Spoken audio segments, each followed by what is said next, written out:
Special Operations, Covert Ops, Espionage, The Team House, with your hosts, Jack Murphy and David Park.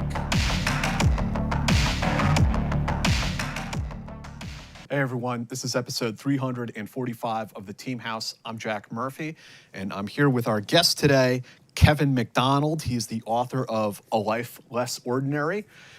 Kevin served in the Irish Ranger Wing and then continued with his military career, involved in a lot of peacekeeping operations in the Golan Heights, in Lebanon, and then later in places in Africa. And he's joining us tonight from the warm-ish South Sudan. Yep, newest country in the world. Yeah, it is. So thank you for joining us, Kevin. You're the first Irish Ranger we've had on the show, and I'm excited to do this interview with you. I'm delighted to be here. Thanks for having me. Kevin, you'd mentioned that you'd like to throw out a little disclaimer before we get started. Yeah, I think it's important by nature of the fact that what we'll probably most likely be discussing is, first of all, that I don't want anyone to think that any views I may express can be seen as the views of a retired senior officer in the Irish Defence Forces. They're my personal views. And likewise, any of the views I express cannot be construed or seen as the views of someone who's working in the United Nations. These are entirely my personal views. And please take them at that value. Yeah, thank you, Kevin. So let's start off talking a little bit about growing up in Ireland. And you had some pretty amusing stories about being a young man and getting into some things, including the military, way younger than you should have. Can you tell us a little bit about that? So, in the Irish Defence Forces, we have a thing called the Army Reserve, which it's probably not anything like your National Guard, but you would do maybe 2 or 3 weekends training a month, and then every summer a 2 or 3 week military training camp. And the town I grew up in, there was I suppose the equivalent of a National Guard barracks. So it wasn't a permanent military post, but it was this place for our reserve. And one of the units that was in it was a cavalry unit. And they had armoured cars, motorbikes, and all that sort of stuff. And to be a trooper in a cavalry unit, you had to be able to operate the radios of an armoured car, drive an armoured car, and operate the guns of an armoured car. So when I was in school, and there was a small range in the barracks, and you could hear the gunfire. And then during the summer, you'd see these guys going out on exercises. And it was the only place I wanted to be. So let's just say I was creative with my birth certificate, because you were supposed to be 17 before you joined. I think I was just over 14, because I know I had a military license to drive Land Rovers, trucks, and motorbikes before I was legally old enough to drive on the road. But it was marvelous. And it was a great opportunity for young people like myself to get a sense of, duty, responsibility. Plus, we got paid when we were on our 2-week camp. It was a nice bit of money at the time. So I spent 7 years with the reserve before I joined the permanent Defence Forces. The other thing that you had going on around this time frame was you worked at a car dealership selling cars before you were old enough to drive. Well, I didn't exactly. I wasn't a salesman. What I did was, we'll say, if you had bought a new Ford and the shock absorber went, you'd bring it back to the garage, and then I would make a claim on Ford for this Ford garage to recoup the costs. So I was a warranty assessor in a Ford garage. But although I did manage to buy a few cars and sell them privately before I was old enough to drive and before I had insurance. But that was like a nixer, as we'd say in Ireland. That was like something on the side. And then, I mean, it sounds like you were, getting into the Army, having a hell of a lot of fun as a young guy. And you even got to play a soldier in a historical war film that was made. You want to tell any amusing stories about that? You had a couple in there Yeah, that I thought were pretty good. yeah. So there was a book written about the 1798, um, I suppose, French invasion of Ireland to support the Catholics against the excuse me, against the British Army, and they landed in the west coast of Ireland at a very obscure spot, and then they were quite successful initially, and they were marching on the town where I was born, which is a town called Castlebar, and the British Army had deployed on the route they expected them to take, but the French and the Irish kind of came in from the flank, and there was a bit of a rout, and the British soldiers ran away. It became known as the Races of Castlebar, which was the last victory that the French and Irish had, because a few weeks later they were destroyed in the Battle of Ballinamuck. But anyway, our national TV company decided that they would make a film of this, and naturally enough, for all the military battles, it was much easier to use the likes of us in the reserve that at least knew how to march and carry a weapon and that sort of stuff.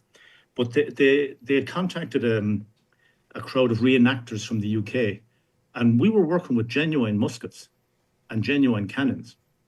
But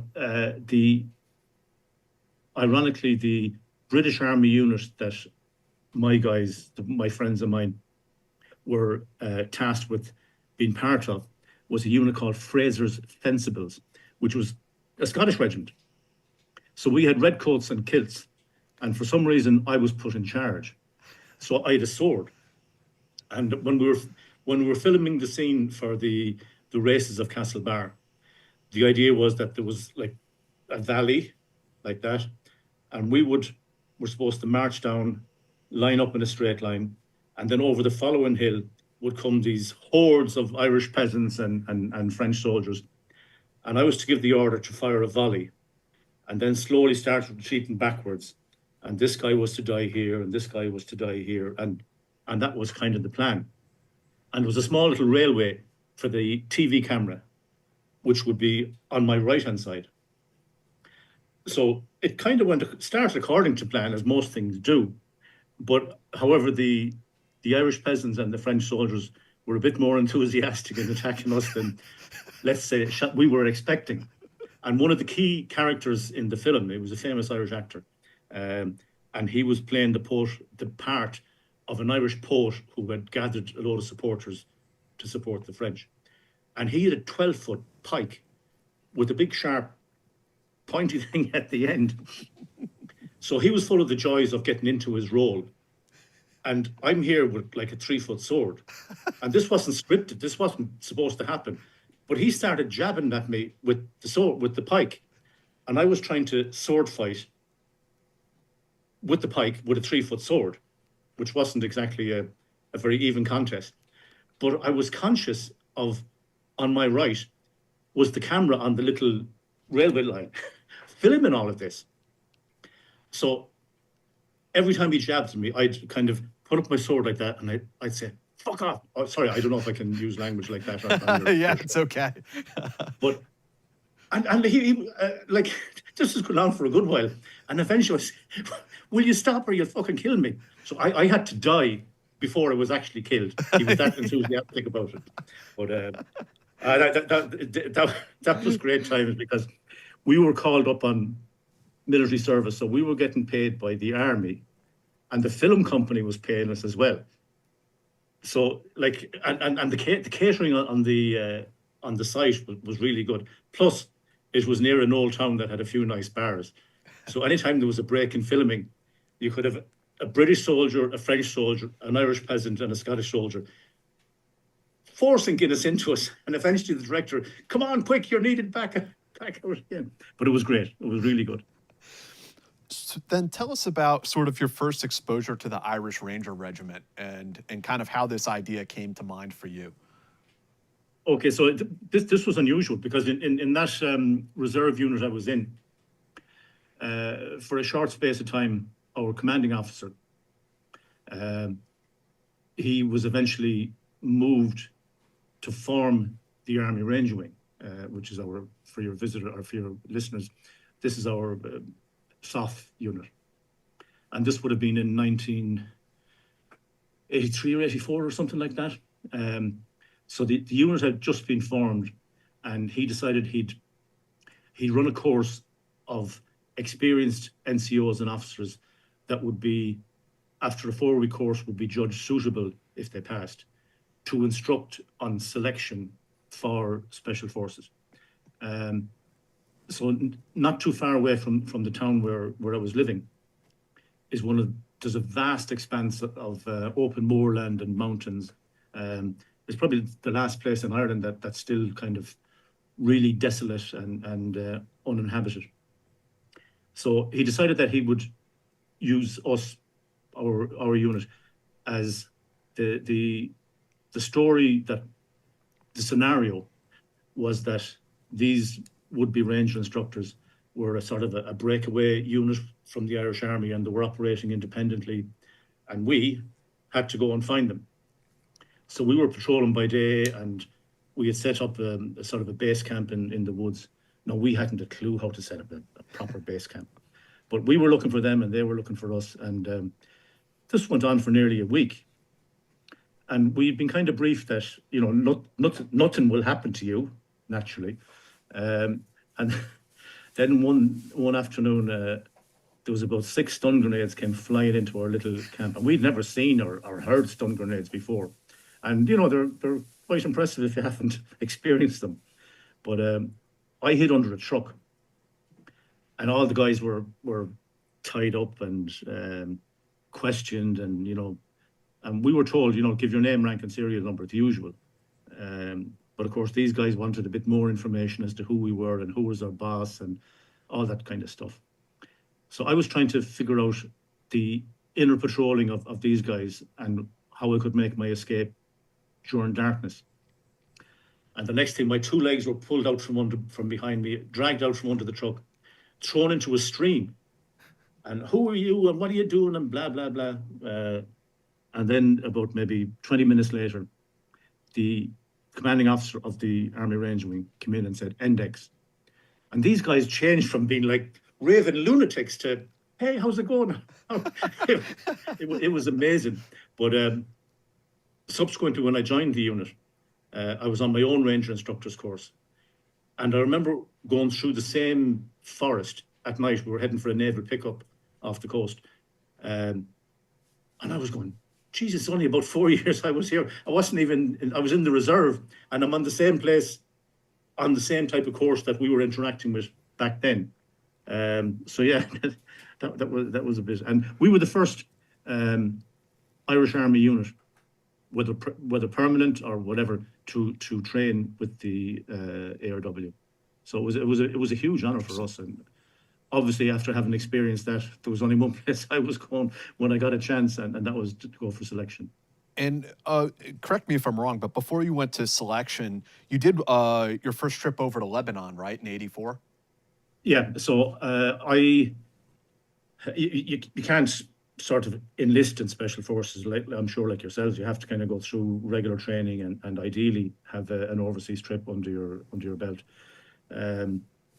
So I joined an infantry battalion up on the border, and after basic training, which is 6 weeks, then there's 2 to 3 star training, which is like another 8 weeks. You're like a fully qualified private. And I was assigned to support company, and we had the 50 cals and 81mm mortars. And I remember. Before I get around to going overseas, there's just a funny incident took place. We were training before we fired live rounds from the 81s. We were training. There was a big field in front of our base, and we had these inert rounds, but you still put the charges over the fins. So they go about 300 feet in the air and maybe 150 meters out. So we'd fire maybe 3 bombs from 2 guns. But then you'd spend probably an hour trying to find, because when they hit the ground, they'd go down about a foot. So at that time in Ireland, there was a sort of a disciplinary action called confined to barracks. So we say if you were late for parade or whatever. So this guy was on what we call a CB. So therefore, he's liable to be tasked with anything. So one of our instructors, okay, Private, come over here.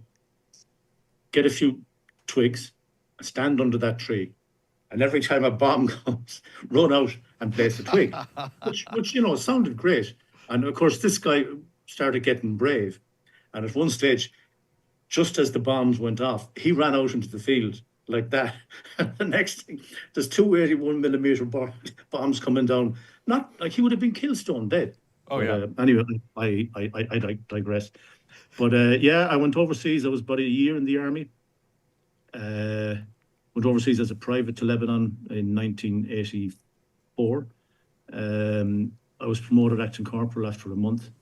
And at that stage, the Israelis were withdrawing from their siege of Beirut. So it was tense enough. There was a lot of stuff happening. And I remember we would monitor all their patrols, which we were obliged to do. And some of us got the great idea that we would talk in Gaelic. Like we'd say on the radio, Fécr na side Jori Shin or Tav Nabalia, like look at those soldiers beside the town. And we thought this was great, until one stage this broad Irish accent came up on the net and I didn't recognize it. And he goes, Bukali Nabi Conch Gaelic, so lads, don't be talking Irish. So it was an Irish Jew who was doing his national service in Israel, monitoring the communications of the Irish. We thought this was, well, could kind of understand it. But I remember talking to a few Swedes and Finns, and they were experiencing the same thing. There was Finnish Jews and Norwegian Jews specifically listening in on the communication chatter. So yeah, that was kind of interesting. Hey guys, our show is sponsored by GhostBed. Check them out, please. They make awesome mattresses, awesome pillows, awesome bedding. GhostBed provides high quality and super comfortable award-winning mattresses crafted in the US and Canada. Did you know that 60% of US adults report being too hot when they're trying to sleep? That's me. I'm a sweaty little baby. That's why we designed all of our products with cooling features so you stay comfortable and asleep all night long. Pair any of our mattresses with GhostBed's award-winning adjustable base and get the ultimate sleep experience. GhostBed rules the family-owned business, 60,000 plus 5-star reviews. They have sleep experts on staff with 20 plus years of experience. So if you have any questions, you can hit them up and ask them, maybe what kind of mattresses work for you. 20 plus year warranty. That's 2 times the industry standard. Free shipping and returns on mattresses. Most of the products ship out within 24 hours. They have in-house customer support and sleep experts chilling in Plantation, Florida. It rules. It's the best. They give you 101 nights risk-free to make sure that these beds are right for you. If you don't like it after 101 nights, you can send it back, full refund. When you purchase a GhostBed mattress, your comfort guaranteed. I'm reading it right now, and it's capital letters, guaranteed. Okay? They do the right thing, and they're a great company.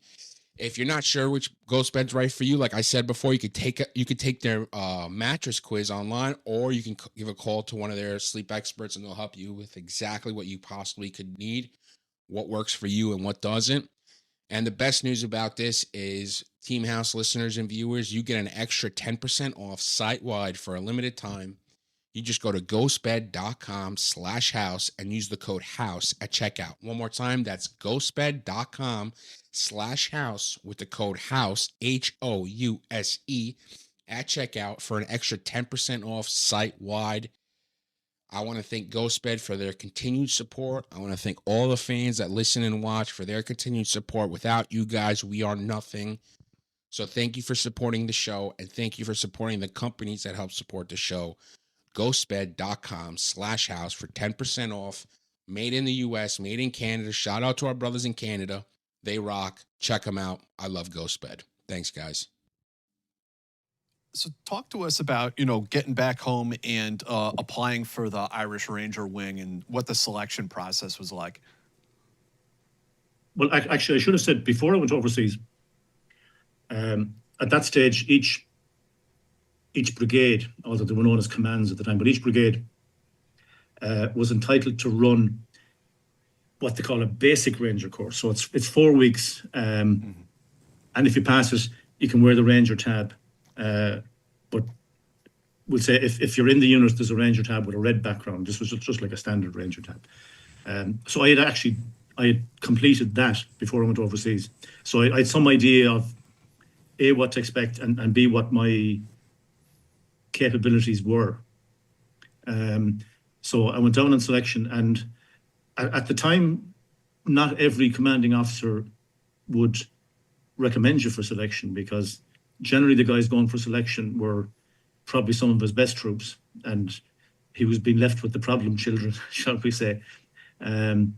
So the chief of staff issued a directive that anyone that applied for selection, their application had to reach the OC Army Range Wing, even if it was a non-recommendation. He still had to get it, and he would just pull them in.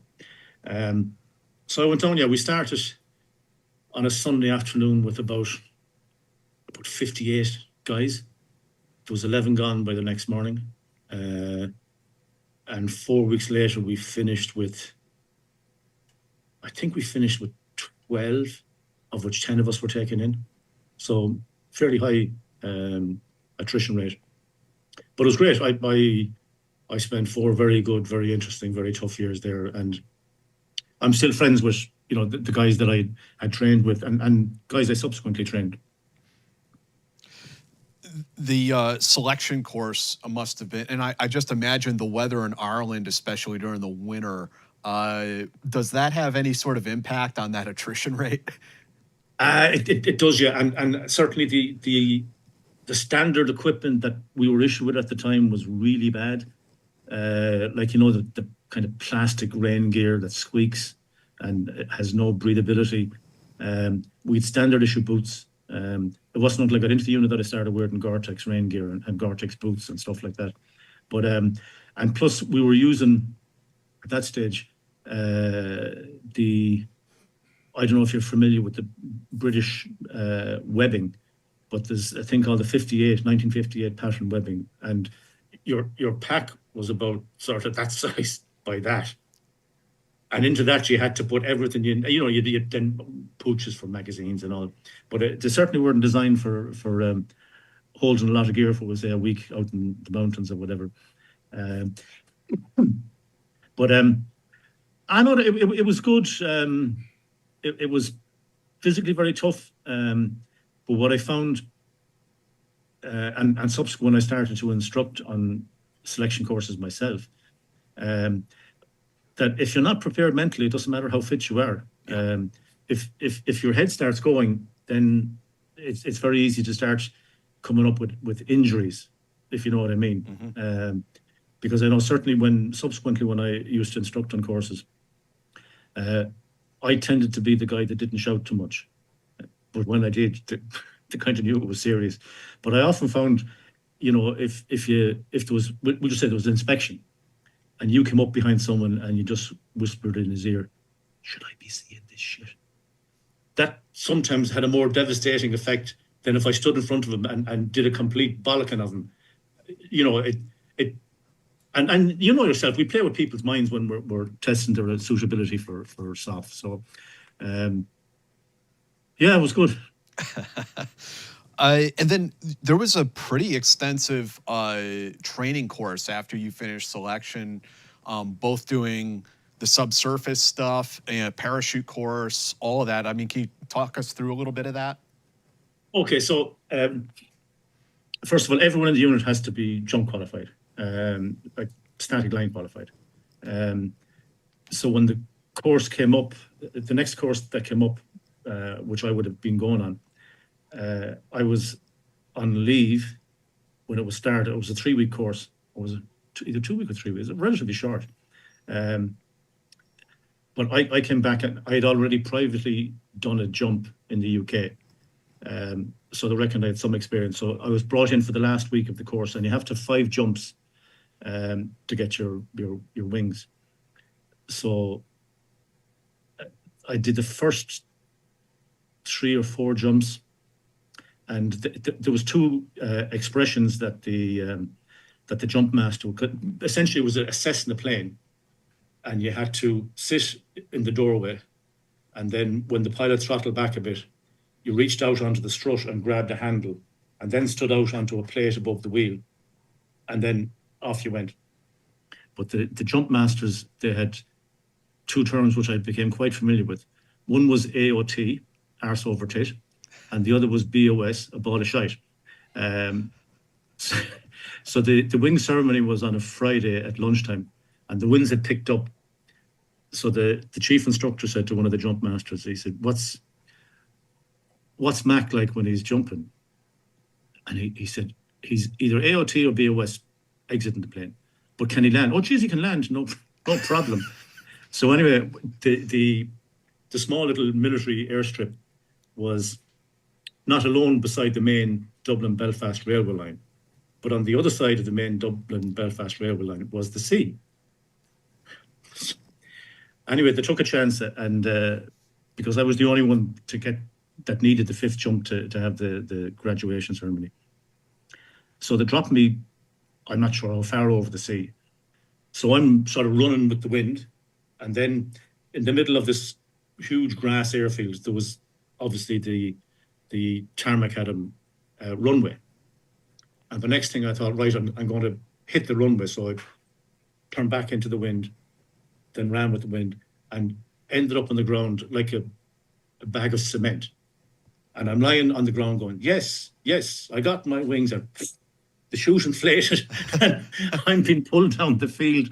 I had to get up and run around and jump on it, but I didn't mind. I got my wings, and never darkened the door of parachuting again, because my speciality was diving and fast boats and ribs and stuff like that. But it was, well, I didn't have a choice. Everyone had to do it, so I didn't have a choice. But yeah, my home was underwater rather than any place else. It's the dive course that you went through sounded pretty hellacious. You're talking about how like you guys had to like pull yourselves over a guide rope at the bottom of the sea. So we were trained by the Irish Navy, and they train their divers in 6 weeks, and they have to have 3,500 minutes down. But they decided that they would train us in 3 weeks, but we still had to have 3.5 minutes down. So we used to start in the morning. There's an Irish Navy term called an awkward, which essentially is a fast dress. So we'd say if something wraps around the ship's prop and you have to get in the water quickly. So at about 7 o'clock on a winter's morning, we'd be in the little dive bay with just our swimming towels and all your gear laid out. And the guy would blow the whistle, and we'd 2.5 minutes to have everything. And this was all like neoprene, long johns, neoprene top, neoprene booties, all that kind of stuff. And there was, I think, 8 of us on the course. And invariably someone would miss the 2.5 minute test time. So we would have to get out, run to the end of a 50-meter pier, jump into the tide and swim back. This is like 7:30 on a winter's morning into the Irish Sea, or the Atlantic, I should say. But it certainly did wonders for your front crawl, I can tell you that. But to build up what they call your endurance, in other words, the amount of time that you can get from a single, what we used to call a set, but like a bottle. We had to do these circuits on what was known as a jackstay. So it's a hawser cable, and it might go out for, I don't know, 150 meters, and then it would hit a kind of a weight, and then you go this way and then come back. And all at the time, all Navy diving, you weren't just buddied, but you were physically buddied. So on my right arm, I'd have a thing tied on, and I'd have a meter of cord with a clip. And my buddy on his left arm would have the same. So that even if you're in black visibility, you can send signals through tugs and pulls, giving a rough idea of what was going on.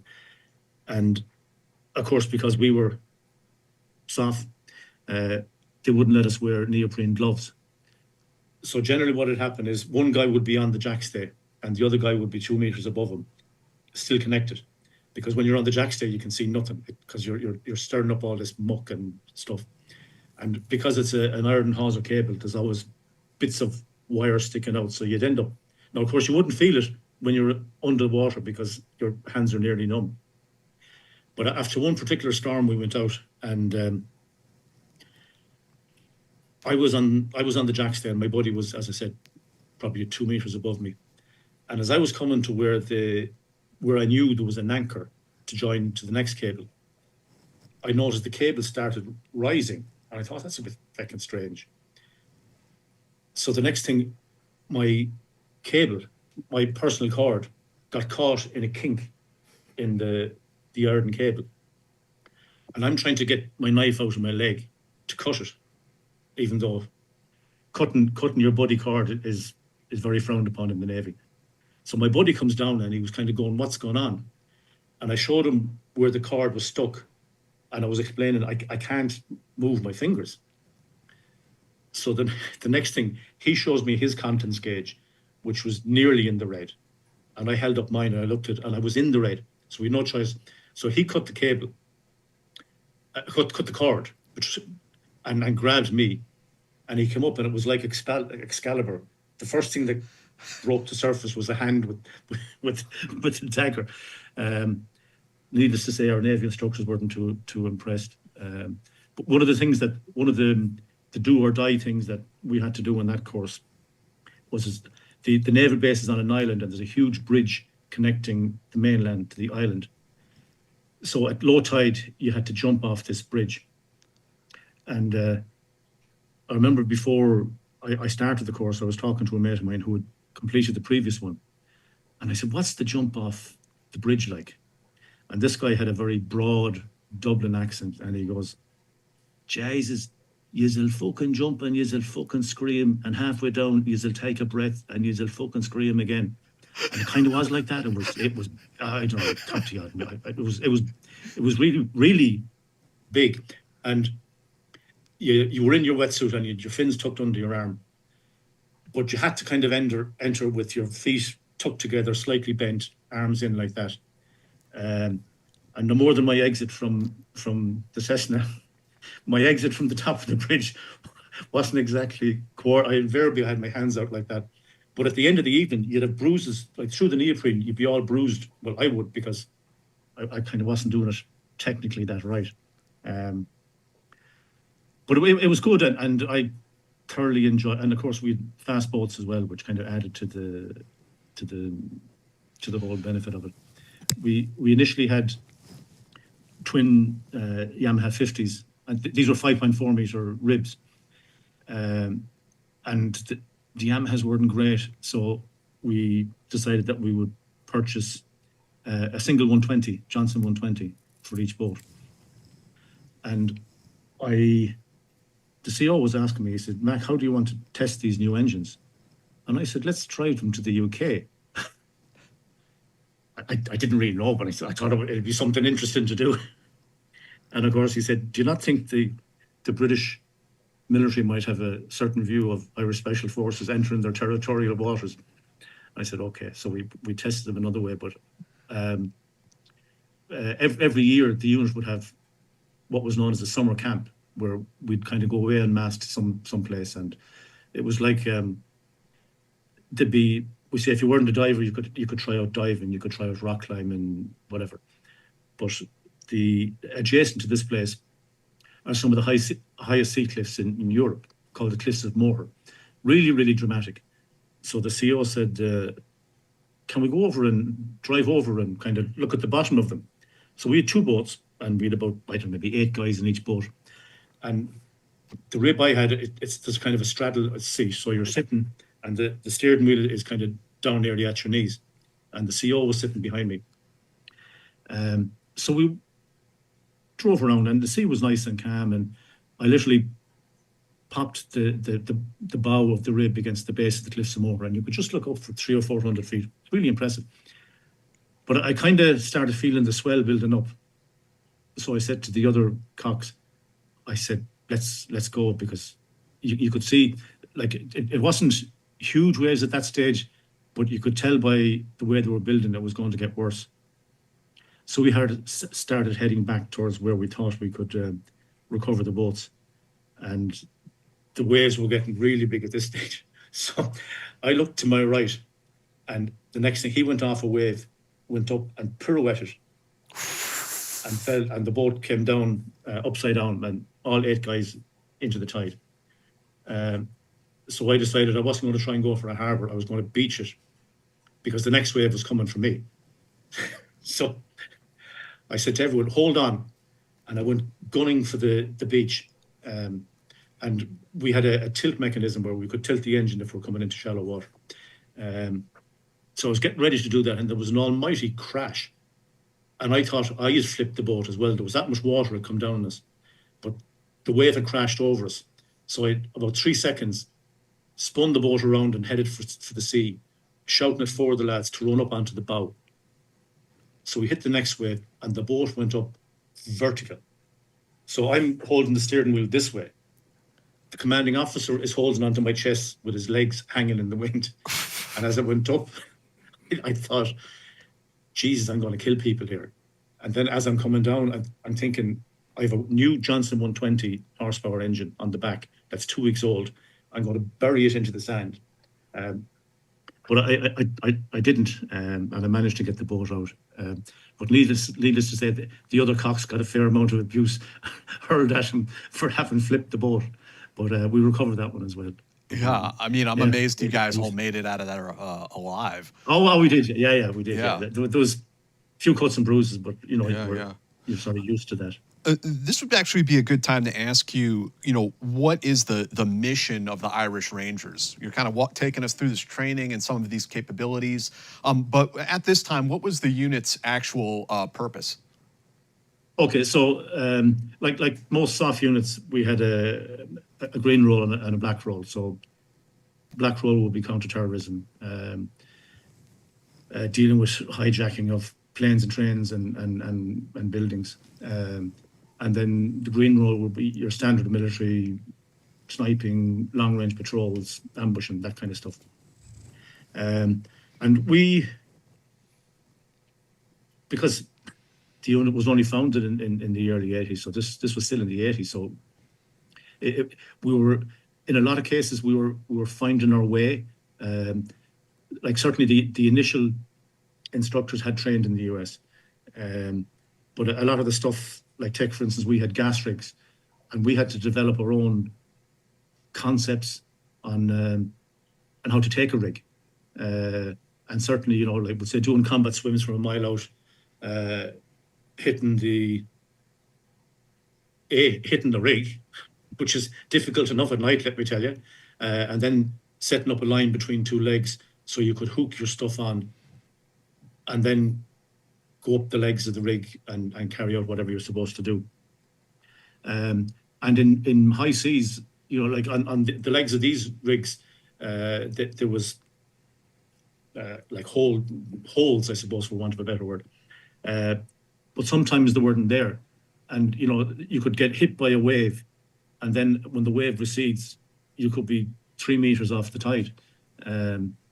So a lot of the stuff we had to kind of, I suppose, figure out for ourselves what the most efficient way of doing it. And I like the guys there, well, those 2 rigs are no longer with us. But in terms of, doing assaults on moving ships and all that kind of stuff, the guys there now are extremely skilled. And, they've gone on to rebreathers and stuff like that, which we never had at the time. But it was very much, it was the kind of unit, and I'm sure it's the same with you guys as well, that if you had an idea, everyone was open to hearing about it. It wasn't that, if you're a young corporal, how could you have an idea? Everyone who had a thought about a particular thing, whether it was a house assault, whether it was a train assault, whether it was the rigs, whatever, people would listen to you. And if everyone thought, well, let's try that. So I found it was a very good place where people could express themselves. And I know, like at one stage, there's a special rig for the HK, but I remember, like, sometimes it didn't suit, especially with assaulting. It'd either be too loose or whatever. But this guy got the bright idea. He dispensed with the official Heckler and Koch rig, and he used the bungee cord on either side of the MP5. So when you needed your hands free, it was tight against your chest. And when you needed to move it, you just pulled it out and then it came back in again. And I thought that was completely great innovation. Like, it was amazing. And I know at the time, we were supposed to be the best in the Irish Defence Forces at navigation. And at the time we were using 1/2 to 1 mile maps, which are not the easiest maps to navigate on. And I would say privately, I went off and I did a certificate in adventure education, because I was passionate about mountaineering and stuff like that. And I remember the boss saying to me one day, he said, "Mack, what are the cities like in the hills?" And I said, my opinion, most of the cities I deal with, their navigation will be at least as good as 50% of this unit, and way better than the rest of the army. And I remember one day I was taking a navigation class for our own guys, and we're out in the hills in a kind of a long valley with steep sides on either side. And I was saying to the guys, I said, "Okay, right, we'll just say the mist comes down, slashing rain. You know you're in a valley, and you know you're facing a side. How will you figure out which side you're on? Because maybe if you go up the southern side, there's crags at the top and you could fall off." And I said, "Just with basic equipment that you have with you, what can you do?" And they were kind of going, "I don't really know." And I said, "Look, take out your compass, take a bearing up that slope, transfer it to the map, and then that'll tell you whether it's the north, south, or east side." And these guys, these were hard rangers, and they thought I was a god, because I was bringing in different techniques from civilian mountaineering, and especially with setting up belays and climbing. Like at the time, I don't know if you're familiar with climbing, I presume you are. Not really. At the time, well, okay, so at the time, if you were setting up a 3-point belay, you'd tie a figure of 8 in the rope, you'd bring it out, then you'd bring it back to the second point, another figure of 8, then bring it back to the third, another figure of 8, and then a massive big figure of 8 to equalize the 3 points, at which stage your rope was nearly gone. And I was just bringing back in new techniques that just made it much more simpler to set up belays and be much more efficient. And the unit was very open to that. And it was like a lot of guys went off and did extra free fall in their own time with civilian clubs, and they were bringing back techniques for parachuting as well. So it was very much, if you've got an idea, let's hear it and let's see if it's any good, which was great. And the other interesting thing before we get into some of the overseas stuff is you guys did operations domestically in Ireland. This was during the Troubles. Could you tell us a little bit about that, about the recce missions and counterterrorism missions that you guys did?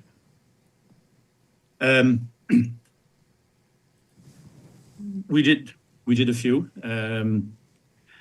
I know one of them, there was fairly credible information that an IRA training camp would take part in a certain part of a wood in a certain part of the northern part of our country, shall we say. And I remember doing the initial close target recce on it, and finding a few AK-47 casings. So we knew it had this clearing had been used before. I also noted that whenever they had finished firing, they turned around and did a 360 into the woods, because I could see where branches had been chipped away, which tends to focus the brain when you're putting in a few OPs on that site. Now, nothing really happened on that particular one, but there was another case where, again, similar kind of credible information. where a meeting was to take place at a certain track junction in a forest. And from there, they would proceed on to do whatever they were going to do. So we had, and if you can imagine, a forest track kind of comes uphill this way and then takes a sharp bend and goes back that way. So we had 3 teams watching this place. And eventually, after about, 7 or 8 days, we were getting pulled out. Nothing had happened. And on the last day, we were just getting ready to sort of pack up, when it was getting dusk. This car comes flying in on the low road, kind of screeches around the corner and goes up. There was 2 people in it. Goes up the top road, disappears around the bend. And then there's doors opening and closing and there's a bit of shouting. And then the car comes slowly back down the way it came. And it was driven by a female. So she came down to the bend, turned around and was going down on the lower road. And the next thing, your man that had been in the car starts running from, we'll say, the upper road to the lower road through the forest. He had stepped on 2 of our guys. And it was only when he stepped on the balls of the 3rd guy that the forest erupted. You get your fucking hands up! So we called the police because they're the ones that have to make arrests and all that kind of stuff. But it turned out that this guy was teaching his girlfriend to drive, and he was explaining an emergency stop. And he said, "You drive down slowly, and at some stage I'll jump out in front of you." He didn't expect a load of soft guys covered in black and green paint to be must have been shitting bricks. But yeah, we did a few, and then like one of the bigger ones, one of the notorious terrorists at the time, Desi O'Hare. Desi O'Hare. We were involved in that. We were very close in the forest. That we'd say the beds were still warm when we came in, but they had gone out the other side. And he was subsequently caught in a checkpoint down near Kilkenny. So yeah, that was interesting, and it sort of makes you think. It's certainly it's unlike, we'd say, overseas service when you're looking at hardened criminals that weren't afraid of shooting at Irish policemen or killing Irish policemen and Irish soldiers. It does certainly make you make you think all the more about your skills and your drills and how to react to any given situation. During that manhunt, if I recall right, you guys lost a unit member, didn't you? We did, yeah. Poor old Kevin McDonald, God rest him. Which was like, we were a small unit, and we had never reached our full effective strength, because there's no point in sacrificing quality for quantity. So when this was like a nationwide manhunt, so we had basically a platoon plus deployed up towards the border and another platoon plus further south. And yeah, Kevin was killed tragically in an accident in the military base in the Curragh. And of course, when we got this news, because obviously, you know yourself, soft units tend to be fairly tight with each other. It was a big blow, but we still had to kind of stick with the mission, and try and kind of compartmentalize the grief until there was a time to do it. On a lighter note, let's talk a little bit about your interest in mountaineering, because your book is not just soldier stories, although there's a lot of those. Also, you talk about your experience in mountaineering, archaeology, and things like that. You mentioned that this was a passion for you. I mean, how did you get into climbing? I suppose when I mentioned earlier that I did this certificate in adventure education. So I ended up spending a lot of time with civilians who were into all sorts of adventure sports, whether it's rock climbing, mountaineering, canoeing, diving, that sort of stuff. And no, obviously, being in the unit, I had to be very qualified in abseiling and setting up abseils and rope access and that kind of stuff. Climbing, not so much so, but I ended up being extremely passionate, not just about, we'll say, classical mountaineering, but in full-on rock climbing, where, and I suppose maybe for your listeners that maybe don't have never tried rock climbing, the best way I can describe it is if you're, we'll say, playing soccer for your local town team and you score the winning goal in the local cup. It's a great achievement, but we'll say it's not, we'll say, the same as scoring the winning goal in, I suppose, your state championship. And it's certainly not the same as scoring the winning goal for America in the World Cup. You know, there are different levels of kind of achievement. But if you take something like rock climbing and you have a cliff that's 100 yards wide and 100 feet tall, and on the right-hand side of the cliff is the hardest climb in the world, and on the left-hand side of the cliff is probably the easiest climb in the world. You have a beginner starting here, you have the best climber in the world starting there. As they're climbing, they're both placing protection and clipping the rope in. They're both going through the exact same feelings of fear and anxiety. And when the two of them get to the top, it's the exact same feeling of exhilaration that you get. So no matter what stage you participate in rock climbing, the thrills and the dangers are the exact same.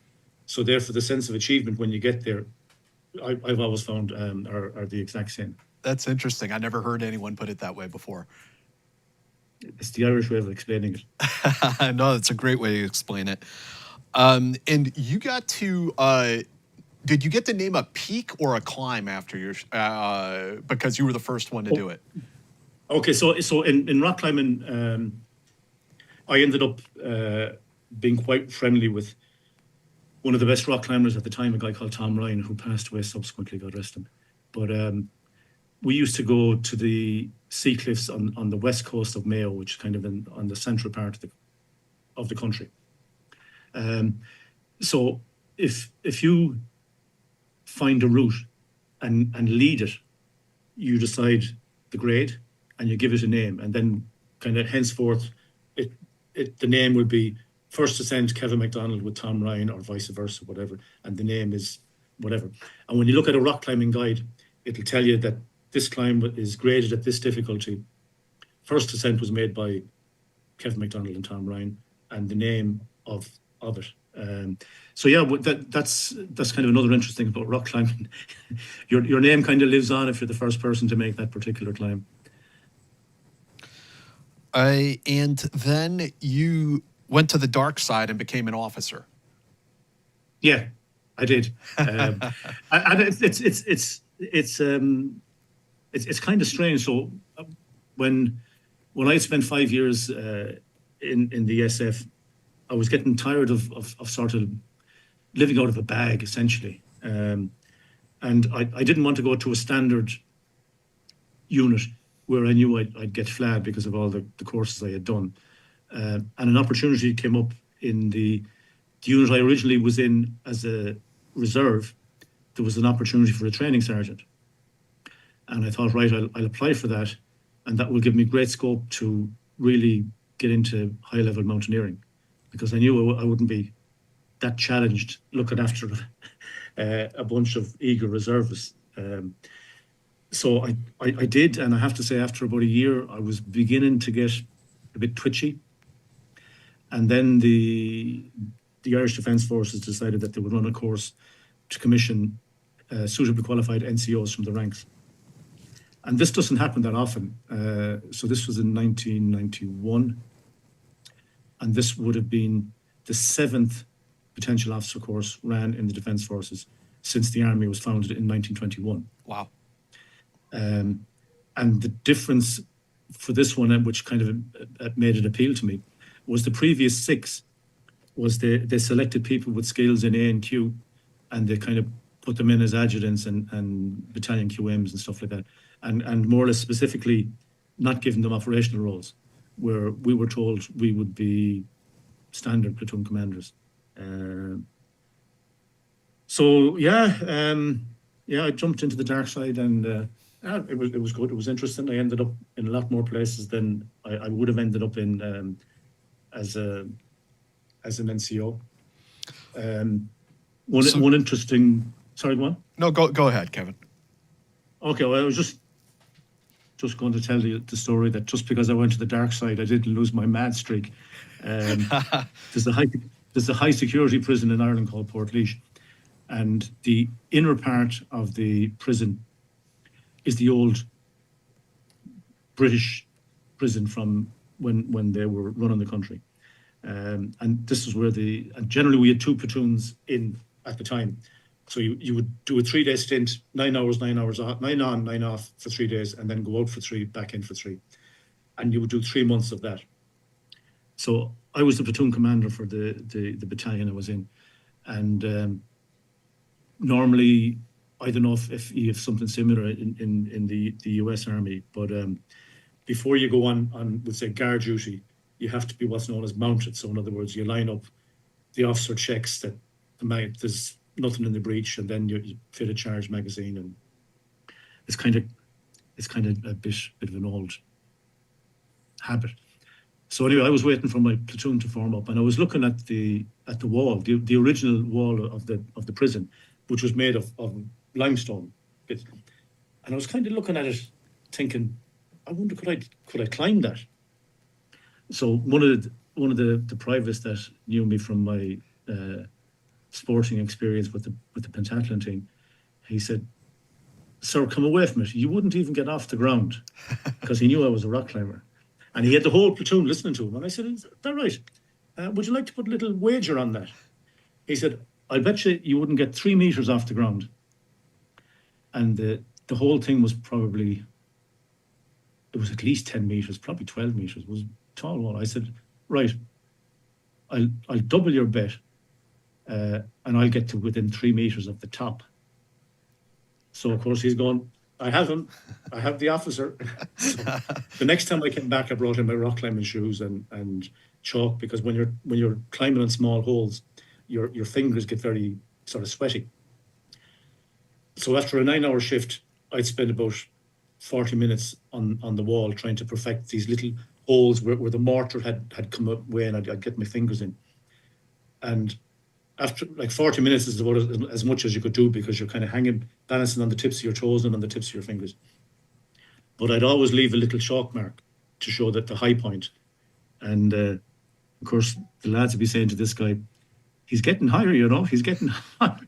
So anyway, I thought I'd figured out how I could do this kind of rising traverse. And I went past 3 meters, knew I'd won the bet.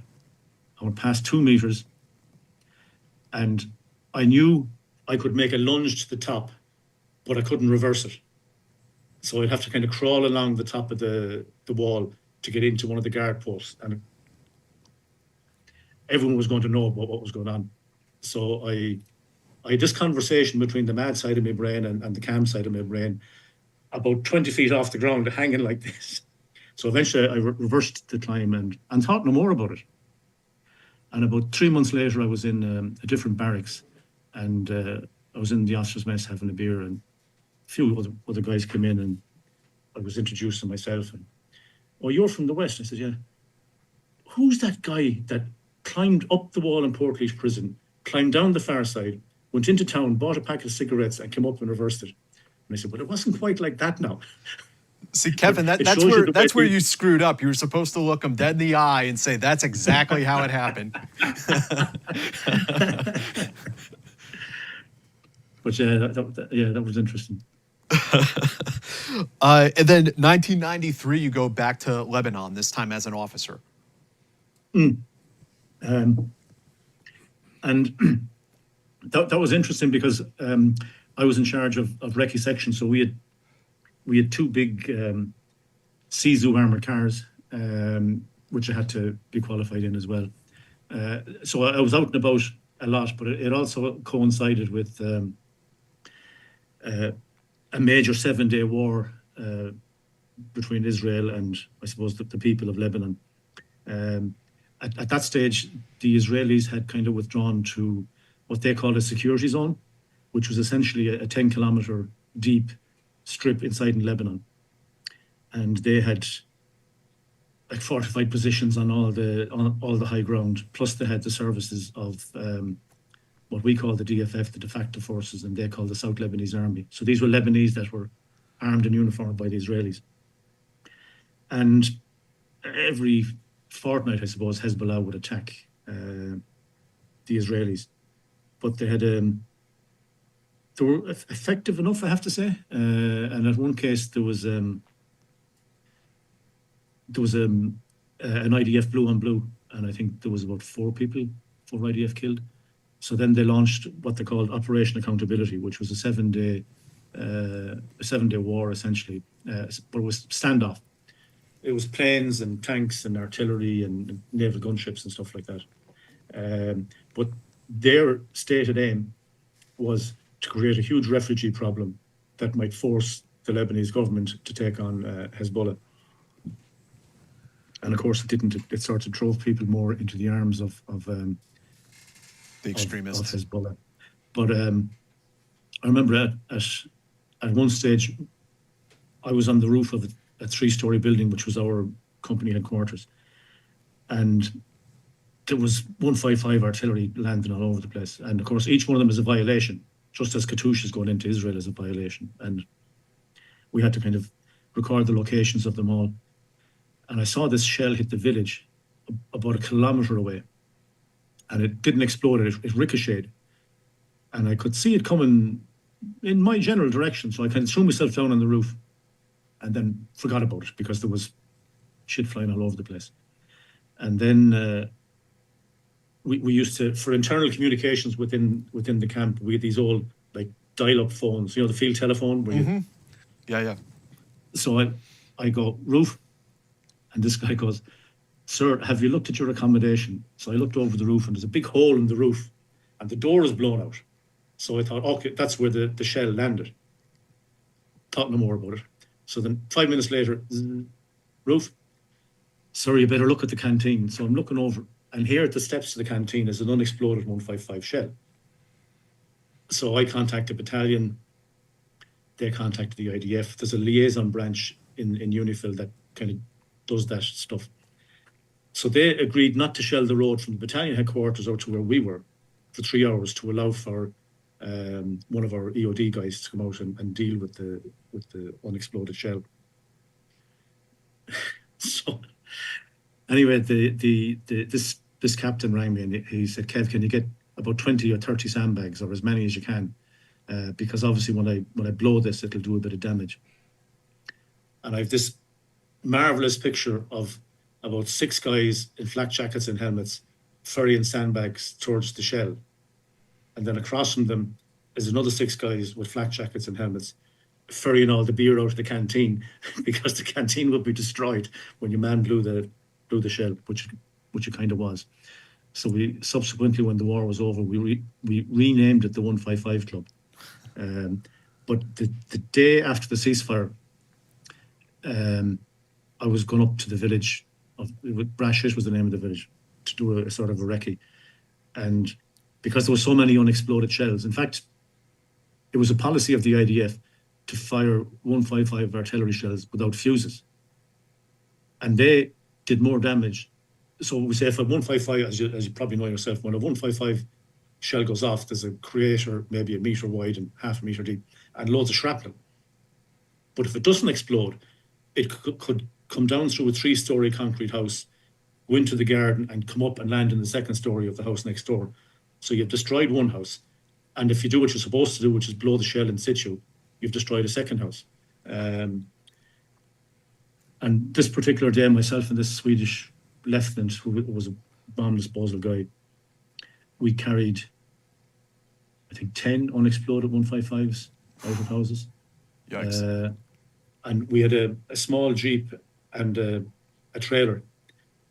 So when we had, I think, 12 shells, we contacted battalion and said, right, we're going down to this wadi and we're going to blow them at this time. Because the Israelis had to be informed, because if they heard an explosion, they might think it's a breakdown of the ceasefire. So we're rattling down this narrow lane, and this lady comes screaming out of a house, and on the roof of her house was an unexploded shell, but this one had a fuse on it, and it had bounced from I don't know where and kind of landed. So the two of us got up and looked at it, and I said, you know what, let's put 2 loops on a piece of rope, bring them together, we'll go over and get down behind the wall and pull. And so, like, as it's rolling, if it goes off, it won't go off near us. So as we're getting ready to pull on the rope, he said, you know, in Sweden, if my commanding officer sees this, I will be a civilian. I said, if my commanding officer hears of this, I'd be a civilian too. But we didn't have a choice. So when it rolled up to the edge of the roof, and it was only like 6 feet from us, he goes up and he grabs it. And I take off my flak jacket and I wrap it around the shell as if that's going to make any fucking difference. It seemed the right thing to do at the time. Like it's a baby. Yeah. And so I was back there in '96 for another 7-day war, Operation Grapes of Wrath. And then I was there in 2006 with my family as an unarmed military observer. And I was there for 34 days of complete butchery. And we had our unit of unarmed observers, we had a strength of 52. And no, it was a family mission at the time. So my wife and kids were with me in the southern In city of Jerusalem, Tyre. right? No, we were in Tyre in Lebanon. We had been living in Tiberias when I was operating on the occupied Golan, but then I was transferred to Lebanon. So the kids were 5 and 7, Wow. going to a local English-speaking school. Everything was great. We had them in Beirut, Damascus, Amman. Like, Lebanon was hopping at the time. And out of the blue, I went off. I used to do a 7-day patrol and come back for 3 or 4 days. So I went off on Tuesday morning for a 7-day patrol, telling my wife Claire, I'll see you in 7 days. And the next day the war kicked off, and it took the UN, I think, 2.5 weeks to evacuate the families. Mm-hmm. We had 4 bases along the frontier with Israel, and when they had agreed, they basically hired a cruise liner from Cyprus and got it to come over and just stand offshore and send in lifeboats. So when this was being planned, any of the guys up on the patrol bases that had family, they were trying to prioritize an armored escort to get them down to say goodbye. But we were getting hammered with tank and artillery fire. Not direct, but like within 15, 20 meters. That's pretty direct. Well, for tanks it is, yeah. Yeah. Horseshoes and hand grenades, that's pretty close. Yeah. So I couldn't get out. So when my wife and 2 kids were getting into the lifeboat to bring them out to the cruise ship, I rang her on the phone and I said, I'll see you when I see you, which is not a great way now to end a family mission to the Middle East, let me tell you. Yeah. And then along with Claire, there was a Canadian captain. She had her back broken when her armoured car was shelled. And then in the next 3 days, we lost over 10% of our strength. We had another captain shot in the back. He's now in a wheelchair. And then the Israelis dropped the JDAM into the post just up from me, killing 4 very good friends of mine. And when you pick up, as you probably know yourself, when you pick up a friend of yours with no arms, no legs, and no head, and you're trying to figure out which one it is, it gives you certain feelings about certain things, I suppose. But yeah, that'll stick with you. 2006 was a wee bit rough, I have to say. And then actually during the ceasefire, we were out on patrol and we were going through this village, and I saw one of the houses had the whole gable wall blown off. So for some reason I stopped and went in, and in the sitting room there's like a 500-pound bomb landed against the corner. So it obviously had landed someplace, ricocheted, blew through the wall, and it's now in someone's sitting room. So I went in, took out my notebook, and I was taking down the serial number of the bomb, American made, naturally. And when I was taking it down, the next thing I heard is tick, tick, tick, tick, tick. And I went, fuck. It was the clock that had fallen off the wall. Because I know bombs don't tick, like, but your brain Yeah, doesn't yeah. react. You've seen enough cartoons that you can't take the chance. Yeah. But yeah, that was a 2006 was interesting. I'd like to ask you a little bit more about, the UN, these peacekeeping missions that you were a part of. Not only are you placing yourself between the two belligerents in these conflicts, and you spent time in the Golan Heights also, so between Syria and Israel, or between Lebanon and Israel, or maybe Hezbollah and Israel is more accurately said. But, and then at the same time, you're also in a multinational force. I mean, you talked about there were Chinese soldiers, there were Swedish soldiers, there were New Zealanders. I mean, all these different people. I'm just curious if you could talk about like sort of how that mission works. My four friends that were killed in Khiam, one was Canadian, one was Austrian, one was Finnish, and one was Chinese. Which kind of adds to your point of Yeah. It's a multinational, multicultural organization. But so there's what people aren't aware of, I suppose, is there's different levels of peacekeeping and peace enforcement. So when you take, for instance, the mission in Lebanon is peacekeeping. And that's there with the consent of both parties, i.e. the Lebanese government and the Israeli government. Now, sometimes they don't want you to do things, and sometimes they do, and sometimes they'll stop you doing things and then blame you for not doing what they're stopping you from doing. But then you go up to peace enforcement. So mainly the missions in Africa are peace enforcement. So some of the ones I've been in, like Central African Republic, Chad, Democratic Republic of the Congo, they're all peace enforcement. And about 2 years ago, I decided I'd do a master's in peace and conflict studies. And my initial thought was, if you start off with lightly armed peacekeeping, there's a steady progression from peacekeeping to peace enforcement. Yeah. And then you end up with a situation like the mission in the Congo, where they introduced an offensive capability into the mandate of the mission. So they formed this force intervention brigade to go after the M23 rebels, which are kind of in the news at the moment in the two keepers on the eastern part of the DRC. And I thought, right, if you take that to its next logical step, it's war fighting. Yeah. And I thought this would be a great thing for a thesis until I started doing a bit of research. And the first UN operation, Korea War, was war fighting. Yeah. Not many people know. Not many people mention that one when I bring it up. And then they go to the Congo, where it was kind of war, certainly with the Irish. I don't know if you've seen the film The Siege of Jadotville. Oh yeah, that's a great movie. That's war fighting as well. Yeah. And then we go to UNIFIL, which is peacekeeping, traditional light armed with the concept of consent of both parties. So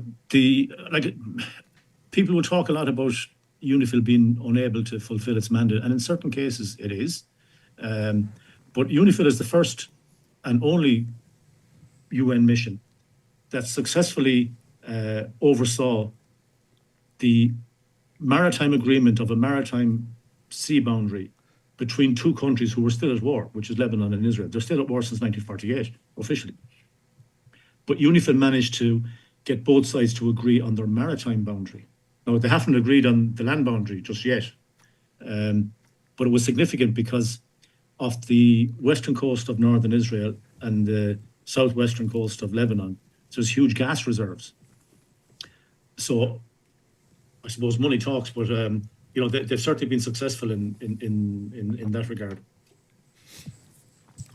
Were you there in the Golan Heights when, I guess it was like 2014, 2015, there's this incident where ISIS came across the border and the Filipinos blew off that, what they consider an illegal order when the UN commander told them to surrender? No, I was in Jerusalem at that time. Sorry, that was 2014? It might have been, it had to have been earlier on in the Syria war, like 14, 15. I went back. So I did 2 years from 2005 to 2007, and then and then another 2 years from 14 to 15. But no, aware of that incident, and there was a few more. I know the Irish went in and rescued a few UN troops as well. Oh, really? Yeah, that would have been in, I think, 2012, 2013 or something like that, because the Irish had a unit with UNDOF, which is the UN peacekeeping force between Syria and Israel on the occupied Golan. So, yeah, but that was getting, because I know colleagues of mine that were as unarmed military observers on the, would say, I don't know if you're familiar with how things are on the Golan, but there's a buffer zone. And there's the Alpha side on the occupied Israeli side, and there's a Bravo side on the, let's say, Syria proper. But the OPs on the Bravo side generally aren't in a compound. They're they might have a fence, but when ISIS was walking around, the guys would often see them walking with heads and pointing Holy up, you're next. So eventually they were eventually withdrawn, thanks be to God, because what's an unarmed observer going to do with someone with carrying a head?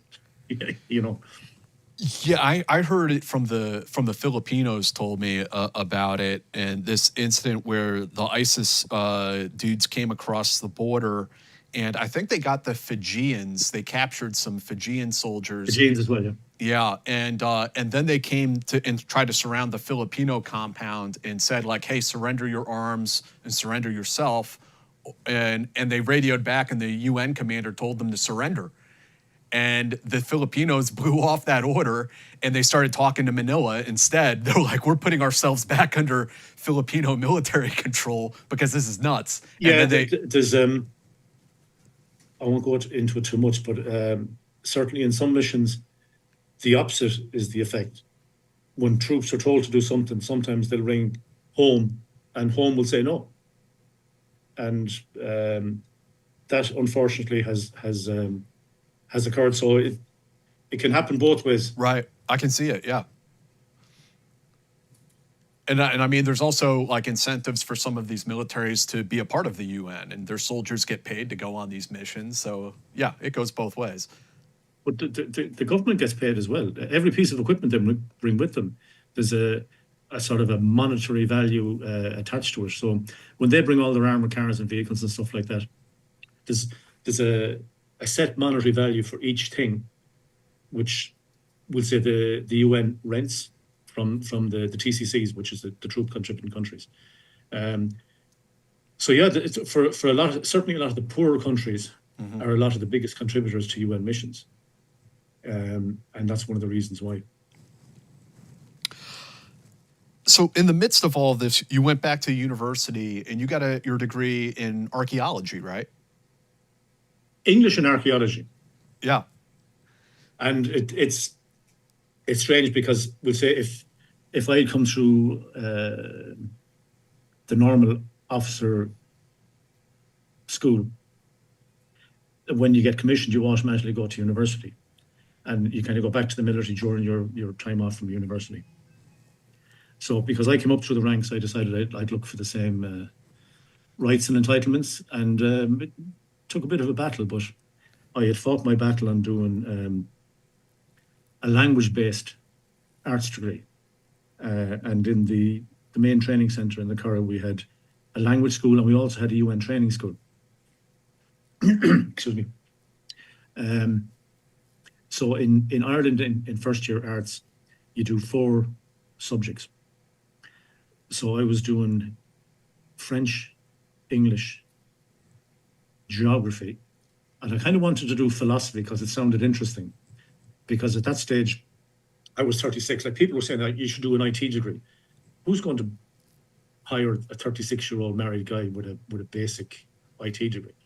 But I couldn't do philosophy, but I did archaeology, and I kind of fell into archaeology. I never had to study, because even to this day, I'd read passionately about archaeology. But when I was selected for university, I was in Lebanon, and so I think I was 3 weeks late starting university, and in the French department, you had to have a proven knowledge of French before you could be accepted. So I went in uniform and I met the 2IC of the French department. And I had rehearsed a kind of a small speech in French about Lebanon. So we spent about 10 minutes talking about Lebanon in English. And then he switched to Irish, Gaelic, to say if I approached a language from a different perspective, it might be easier. And then he said, look, the assessment for first year French is on in 10 minutes. Go down and do it and we'll discuss afterwards. So I went down and I was hoping it'd be a translation from French into English, where you could make a good guess. But no, it was a translation from English into French, and it wasn't just, we'll say, normal English. It was Jane Eyre, which is sort of, 18th century, 19th century kind of stilted English. So this was a Friday, so I submitted it. And that evening, I got a message on the phone saying that they'd be delighted to have me in the French department. And I thought, I didn't do that good. So on Monday morning, he was correcting it in the class, and I was looking at the corrections thinking, there's no way I could have passed this. And then he handed out our papers with the corrections on it. And I was looking at it, and he had written a sentence at the end, and I couldn't understand it. So I waited until everyone else went, and I said, excuse me, doctor, I can't understand what you've written there. And he goes, Cuivine, which is the Irish for Kevin. Cuivine, you're a Mayo man and you can't understand your native language. That's Gawora Gia Urin, which in Irish is may God help us, because sometimes when I'm correcting, words just fail me. So I ended up doing my language-based arts degree with a degree in English and archaeology. And your interest, I kind of took away from the book, is primarily like Paleolithic, Stone Age.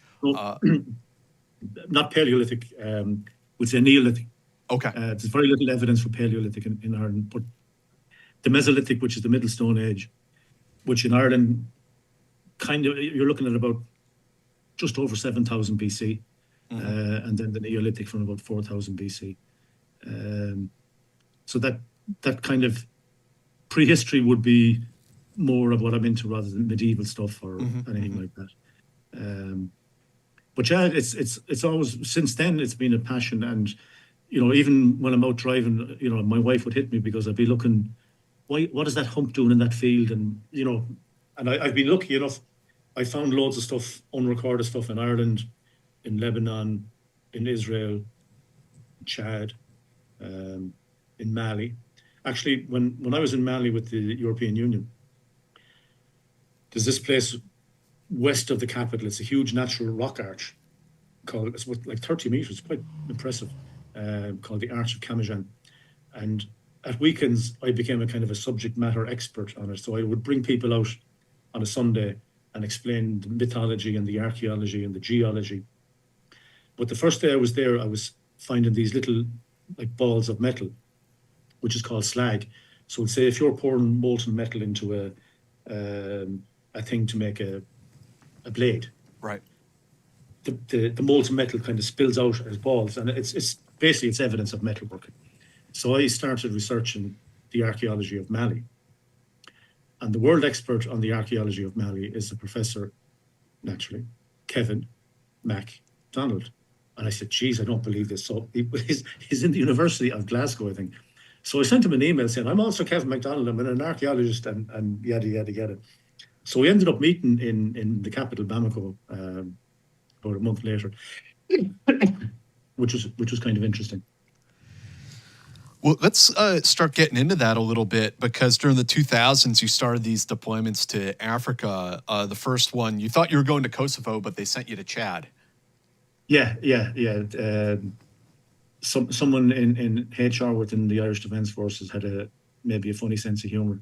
Because I'd been asked would I take a company to Kosovo, and then Chad had the guys had been there nearly a year, and it was the third rotation coming up, and it was the Eastern Brigade was the lead brigade, so they were supposed to supply all the main appointments, and for some reason they couldn't fill in a recce company commander, and like normally. Certainly with at that time in the Irish Defence Forces, to have operational command of a company overseas, especially in a challenging environment like Chad, is seen as a I could tick on the box. But for some reason they didn't, or they couldn't. So I was, instead of going to Kosovo, I ended up going to Chad. And when we were doing our when I was selected from my 2IC down to number 8 rifleman, out of 100 and I think 20 troops, I knew one person. Wow. Which is kind of crazy. Because the Irish military, I think you point out, it was like 3 brigades and then it went down to 2. Yeah, then it went down to 2, yeah. So like even to today, I think it's like 8,000 all in, Wow. Army, Navy, Air Force. So it's small, and generally people would know or know of each other. But Chad was, I have to say, I wasn't really looking forward to it. But I thoroughly enjoyed it. Like myself and the other operation company commander, once for 7 days, one of us would be the guard force for our main camp. And the other company would do all the patrolling, either 1 day, 2 day, 3 day, 4 day patrols, whatever was required. And we used to rotate it. And it was great. Lost a lot of weight out there, but that was the nature of the business, I suppose. But at one stage, on a Friday evening, I was in the camp in our tent, and I sort of felt bloated, and I went down to the medical aid post, and the medic, he was saying, I think your appendix is swollen. So he brought the doctor in and they put me on a drip. And about an hour later, we had a big, large tent called a rub hall. And we were getting rugby matches sort of slingshotted from South Africa up to where we were. So I took my drip and went out the back door and went down to see one of our rugby teams playing against a French team, holding my drip. And like all my troops were from inner city Dublin, and they thought I was a looper altogether. But anyway, the next morning, the doc comes in and he said, I think your appendix is going to burst. I'm going to medevac you to level 3 hospital up in Aveche. And I said, okay. So at 6:30, we had an MI8 chopper based with us. At 6:30, he said, fly the chopper. At 8:30, the chief financial officer said, fly the chopper, which kind of says a lot. But the level 3 hospital, it was a tented hospital, but it was ran by Norwegians, so it was like really, really, really good. So I wheeled into the admissions area, and this surgeon comes over and he goes, yeah, we're going to remove your appendix. And I said, can I get a phone call or a phone and ring my wife? Because she knew I was in the medical aid post in GhostBed, and now I'm up in the main hospital. So I rang her anyway, and she was kind of going, only you. But, so while I'm lying on the stretcher, the surgeon is behind me talking to the anaesthetist, who's Slovakian. And he said, okay, so we're agreed we're going to carry out this procedure according to the WHO guidelines. And I said, what? And then he comes around, he said, I'm terribly sorry, I shouldn't talk behind your back. I've discussed with my colleague, we're going to carry out this procedure according to the World Health Organization guidelines. And I said, was there some other way you were thinking of doing it? And then into the operating tent, 10, 9, 8. Next thing I wake up and the 2 guys are at the end of the bed. And your man goes, Kevin, how are you feeling? And I said, I'm grand. You're Irish, you'll have a beer. Now, we were strictly dry in Chad. You couldn't take alcohol. But of course, I think I'm in La La Land with the anaesthetic. And I said, yeah, fucking right, we'll have a beer. And he comes back with a can of beer. And of course, I have things up my nose and up my chest and whatever. And I said, look, in my bag there's a camera. Would you mind ever taking a picture of me? Because no one in Ireland will ever believe that the minute I came round from surgery in Africa, I was handed a beer. But I have to say, it was quite nice. And then I was discharged the next day. So a day in hospital. There's at the age of 50, getting the appendix out. All of this reminded me. I mean, there's a digression here that I forgot about and I just remembered that I got to ask you about because it was such a funny part of your book. Tell us about becoming a Care Bear. Okay, so I don't know if you have something similar in the US, but in the Irish Defence Forces, every barracks has an NCO whose full-time job is to provide counselling, grief counselling, addiction counselling, financial counselling, all that kind of stuff. Like, they're essentially a social worker, and they're affectionately known as the Care Bears. So anyway, the officer in charge of all the Care Bears in the brigade was retiring, and he approached me and he said, Kevin, the GOC, the General Officer Commanding Brigade Commander, has asked me, he knows I'm retired, he's asked me to think of someone that might be suitable. And I'm going, you're not thinking of me, are you? Because, you know, SF and all that kind of crazy stuff, I'm not exactly a tree hugger. And he said, yeah, but people might sort of, I suppose, resonate with you. And I said, I don't think so. And he said, well, he said, if there was a league table for the amount of subsistence you can claim, in other words, if you're away for 9 hours, you get X amount of euros. He said, if there was a league table, you'd be probably on the top of the league table. Plus, you'll get paid as a lieutenant colonel. I said, okay, right, I'll give it a go. And you had to have a diploma to be in this, which meant every month, I think it was 2-3 days in a university in Dublin. And after my first 3 days away, I came back, and the kids were probably 8 and 10 or something like that. And they were baiting the head off each other. So I came in with all guns blazing. You, if you ever kicked your sister, and you, if you ever bite your brother, blah, blah, blah. And my son said, Dad, that Care Bears course doesn't have much of an effect on you, which I thought was fairly sharp from him. But that I lasted probably a year before I went overseas again. I was laughing reading that part of the book. That was great. Well, actually, on one of my last, when we were restructuring from 3 brigades down to 2, the brigade commander was an interesting guy, tough guy, but I got on well with him.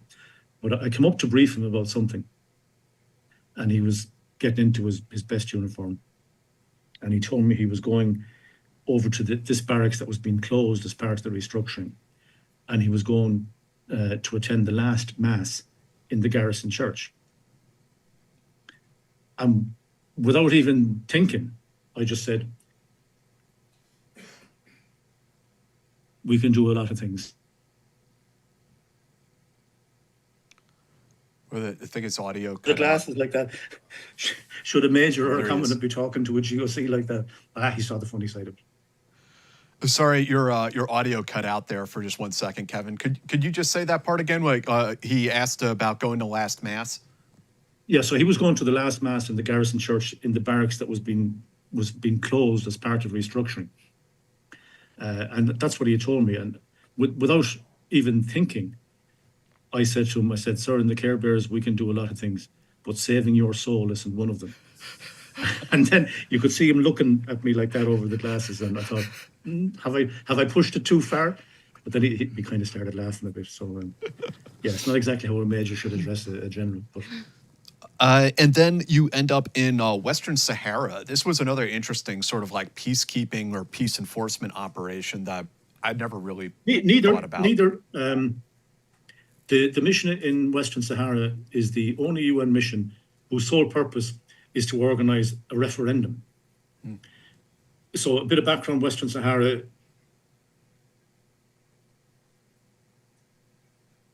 the Morocco, and to the south Mauritania, and to the east Algeria. So when the Spanish withdrew in, was it 78? Something like that? Yeah. The Moroccans invaded from the north and the Mauritanians from the south, and the local Sahrawi people were kind of caught in the middle. And they developed a sort of an insurgent group called the Polisario. And they were extremely effective hit and run tactics against the Moroccans. They even drove down to Nukashot in Mauritania and shot up the capital of Mauritania. And after that, the Mauritanians said, right, we're out of here.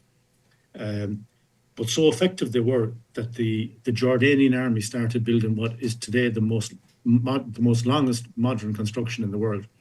They built what's known as the berm, which kind of starts 200 miles inside in Morocco and goes diagonally across the country to the southwestern border with Mauritania, effectively claiming, I suppose, 2/3 of the territory.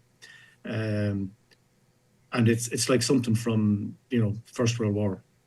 You've these ditches and berms and platoon positions and company positions but what was interesting, and of course, biggest fisheries off Western Africa, off the shore, 6th largest potash deposits in the world. But yeah, the sole purpose was to have a referendum to decide on nationhood, I suppose. Mm-hmm. And of course, the problem is that the Sahrawi people aren't that many, and it's been colonized by people from Morocco. So I can't see a referendum anytime soon. But from an archaeological point of view, it was like heaven. I could drive for 3 hours in any direction, stop, get out of the car. And the area that we were mainly operating in is called Hamada, which is like a rocky desert. It's not like all the big sand dunes. But I could stop and pick up flint arrowheads. I was finding prehistoric tombs. It was Western Sahara was a pretty amazing place. And then you also did Mali. I did Mali, yeah. Mali was the only non-UN mission I've done, it was the European Union training mission. And I was working in the headquarters. Actually, an interesting story. My boss was a British Lieutenant Colonel, and we still are very good friends. But he said to me one day, he said, "Mack, dear boy, have you heard? I've challenged the Hun to a shooting competition." No, the Hun is a derogatory word for the Germans. And I said, I did, yeah, but there's 6 German officers. There's only 4 of ye. And he said, "Oh, dear boy, one will shoot with us, won't one?" And I said, "I've been my country's been oppressed by ye guys for 800 years. Do you not think I'd have a subtle interest in seeing you getting your arses whooped by the Germans?" And he said, "There's more." And I said, I know there's more. So when he challenged the German senior officer to a shooting competition, he decided that the outcome of the shooting competition would determine the outcome of World War I, World War II, and the 1966 World Cup, where England beat Germany. So anyway, I decided I'd rejoin the Commonwealth and shot with them. And we won. But this guy was such a character. There was a picture taken afterwards, and there's 6 of us standing like that in uniform. And in front of us, 6 Germans kneeling down with their hands on their head. Can you imagine if that went viral? It didn't, but he was that kind of a guy that people just gravitated. He was like an extremely, extremely great character. And it was also great that this was the first time that the Irish Army and the British Army deployed together ever. Oh, interesting. And it was really good. I have to say, great to see that we kind of moved past all that sort of stuff. And tell us a little bit about, you retire from the military, you hit like your mandatory retirement age and start working for the UN, like as an actual job. Yeah. So in the Irish Defence Forces as a major, you have to retire at 56. And obviously because I took the scenic route to getting commissioned, I didn't really have the opportunity to go much higher. Yeah, I kind of knew I was never going to take up golf. And I eventually, before I finished in Jerusalem, I knew I had an offer of, this would have been I retired officially at the end of November in 2016. And I had a 3-month contract lined up as Chief Close Protection with the mission in the Central African Republic. And then I did about a month of that. Then I went in as Chief Security Operations, and I got an extra 3-month extension, and that was going to be it because the UN doesn't like these small contracts. And then actually an American guy who was the regional security officer in Sector East went home on leave and said, "Feck you, UN, I'm not coming back." So I get a phone call to say, would I be interested in going to Bria as a regional security officer? And I said, look, if it's only for a week or two, I said, I'm not really, because you have to be in a mission 30 days before you leave. And I paid my 30 days rent in the capital. And they said, what about 6 months? So I went, and 6 months became 18 months. And 2 years is the most you can do as a temporary full-time employee. So then I left in 19. And then a few months later, they rang me and said, would I come back again? And I got another 2 months, but Car was full on. Ooh, I saw more violence in Car than I did in nearly any other place. When I went up as the regional security officer to an area, it's bigger than Ireland, I suppose, but I was there on my own.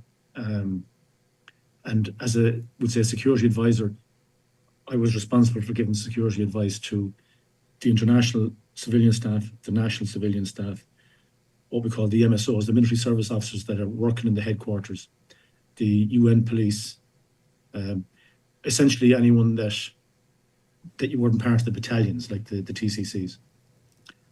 So in my first week, one ethnic group attacked another ethnic group, and in 3 hours there was 95 people killed. And not just killed, they were so yeah, and in the base that I was living in front of the base, we had 43,000 IDPs, and sometimes they liked us and sometimes they didn't. Mm-hmm. And if they didn't, you could get grenades coming in, you could bodies coming over the wall. Bria was the first 2 years were interesting. And then when I came back, I was in Sector West near the Cameroonian border. And for 18 months, it was Sleepy Valley, nothing, like crickets sort of thing. And then as the elections were coming close, a disparate group of rebel groups who normally would be fighting each other kind of came together. And they started advancing on, the city that we were just at the edge of it. And this straddles the main highway from Cameroon into the capital, Bangui. And everything that kind of is sold in Bangui comes along that highway. And I remember as a kid reading as a kid, I suppose, but reading these sort of news reports, rebels advance on the strategic city of blah. And I often wondered what it would be like to be in that strategic city when the rebels are advancing. I found out fairly quickly, not a particularly pleasant experience. But I know at one stage I went in with the senior civilian administrator for the UN and the senior military officer. And the rebels had taken the city at this stage. So a lot of the locals were there were IDPs in the schools and hospitals. So we went in to assess the situation, and as we're coming back up this main road, I counted about 100, 120 rebels walking out either side of the road with AKs, MMGs, RPGs. And at the end of the city, our base was on the left, and just beyond it was an army base. So we swung off into our base. I immediately went to the radio room to tell them to broadcast on the loudspeaker, everyone go immediately to the bunkers. And sure enough, 10 minutes later, boom, boom, boom, boom, boom, boom. And in the space of about an hour and a half, I counted about 35 RPGs being fired from both sides. And then, no, we weren't being targeted, we were just getting caught in the crossfire. So we had two attack helicopters. So the decision was made that we launched them to push the rebels away from our base, because we were getting the crossfire coming from the FACA, from the army.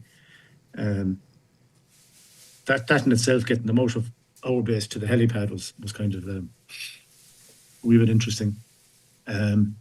and they fired about 20 rockets. Wow. And also, inside in our base, we had a French army detachment who were with the EU training part of the government, the army. And because I had told them privately, if we get attacked, I'd gladly take your support, but I couldn't officially because they were under our support. Right. But I was down checking in the middle of the battle, like, because I kept going around checking the bunkers and checking the main gate and checking the usual stuff. And I was speaking to the French commander, and he said, Kevin, you will hear something in the next few minutes. Within about 5 minutes, 2 mirages came from Chad, at about 100 feet. The noise was incredible. And I think it's just a show of force to the rebels. Right. I don't think it made a blind bit of difference to them. But yeah, and then eventually the Russians got involved, Wagner, and Yep. that kind of pushed them back. Actually, when I was in Bria, Wagner arrived, and because they were a player, I went out, and they were building a field hospital, but it wasn't a field hospital with a small military detachment. It was a big military base with a small field hospital. Subtle difference. But their chief security guy in Khiam was organising the setup of this. So I rocked up to the gate, and they had an interpreter there, and went in and I met him. And he had a big, long Rasputin beard. So, and like, he was tough out. So I just said, Spetsnaz. And he kind of go, So I take out my phone and I show him a picture of me back in the day with the diving gear and the HK-53. And I said, I'm ex-Irish Spetsnaz. Then he takes out his phone and he shows me a picture of him in Syria with some of the really incredible stuff. But I probably, while that base was being set up, because there's a lot of other rebel groups in the area, so I wanted to kind of make sure I knew who was the players in each one of them. So I met him anyway, and on my cap I had the Ranger tab, Fianna Group, which is the Irish, means warrior of the Fianna. And I could see him looking at it. And so eventually he takes off his hat and he gives me a Spetsnaz tab. So of course I had to give him Fianna Group tab. And he used to wear it on the back of his peaker. And I used to often think that if he's down in Bangui and some of your guys are kind of trying to figure out who's who and taking pictures of Wagner guys, and to see an Irish Special Forces tab on his head, to be wondering how it got there. But, yeah. We did an interview maybe 2 months ago now with John Lechner, who just wrote that book, Death is Our Business, about the Wagner. I saw it, yeah. Really good. Yeah, hope people, if they want to, we talk all about this subject in that interview, of course, if people want to go check that out. And so this brings us sort of like today, you're now in South Sudan. How did you wind up there? Well, my employment in Khiam was coming to a close, and I had applied for a position here and I managed to get it. But it's kind of strange. For my 4 years in Khiam, I was like at the pointy end of the spear, and now I'm, as we'd say in the Irish Army, I'm in the rear with the gear. Yeah. I'm in the headquarters. So it's different. It's different. I haven't really heard gunfire in a fair bit, which is no bad thing either. But yeah, I'll retire for the second time in November of this year. Wow. And unless I get some contract work, my fallback is I'm going to start doing archaeological tours. Really? Where? Yeah, because in probably in Ireland, but it depends. Like when I was living in Tyre in Lebanon, I used to give tours nearly every weekend, because the second largest hippodrome, a Roman racing chariot racing arena in the world, is in Tyre. Actually, that's where the film Ben-Hur, although you're probably of an age that you probably don't. I do remember. Yeah, that's of course I might write another book as well, but I don't know. Yeah, I was gonna say, Kevin, like you don't really strike me as the type of guy that's a retiree. Like I don't know if I see you settling down. I think you even say in the book, like I'm not the type of person to just sit on the beach and relax. No, I never was either. You know, I always had to be doing something. So I definitely. I definitely have to do something because I've refused to take up golf, and I'm still of that frame of mind that I don't intend to. I think we have one viewer question for you, Kevin. What do we got, D? From Corbin, did your background make operating for the UN in Central Africa more problematic than it usually is? No, absolutely not. One of the benefits of being Irish is that we have no colonial baggage, and CAR it's a francophone country, but one of the things I will say, and this is common to a lot of countries in Africa, is that you can't blame colonial baggage for everything. Like here in South Sudan, there's 64 main ethnic groups, all with their own language, customs, and beliefs, and they generally don't like each other. In CAR, it was the same thing. But I also find that everything is dependent on how you approach people. Like, so when I was in CAR, as I said, it's a francophone country. I had to make sure I had sufficient French to at least explain myself. But the main other language is Zongo.